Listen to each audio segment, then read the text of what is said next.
15-го года ждали квартиру. Ну, слава Аллаху,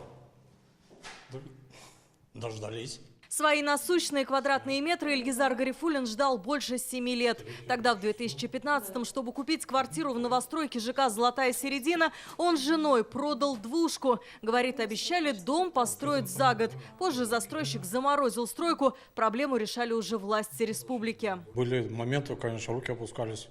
Так глупо попасть. Решил маленько расшириться, там квартир побольше. Но Читаева думал быстро построить, говорили, хорошая компания. Но оказалось, попался. 10-этажный дом, здесь 160 квартир, называют его компенсационным, потому что строили его, чтобы поддержать обманутых дольщиков. Начало строительства – март прошлого года, введен в эксплуатацию в августе этого.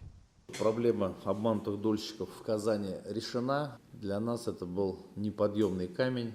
С 2008 года в правах были восстановлены почти 16 тысяч дольщиков 108 домов. Был создан федеральный фонд, внесли изменения в российские законы. Проблему на личном контроле держал Рустам Минниханов. Он не раз встречался с обманутыми дольщиками. Сейчас к застройщикам единые требования по форме сделки. Договор долевого участия обязательно регистрируется в Росреестре. Строители предоставляют ежеквартальную отчетность. Есть и выездные проверки. За 9 месяцев текущего года управление в отношении застройщика составило 41 акт, вынесено 12 постановлений о привлечении застройщика к административной ответственности за нарушение порядка раскрытия информации о себе и проектном строительстве.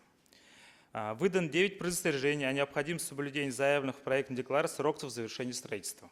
С нашей стороны контроль будет продолжен. Федеральный законодатель наделил муниципалитеты полномочием осуществлять профилактические мероприятия. И я прошу это делать на системной основе. Делать плановые выезды на строящиеся объекты. Теперь дольщикам не стоит переживать за свои деньги, говорят специалисты.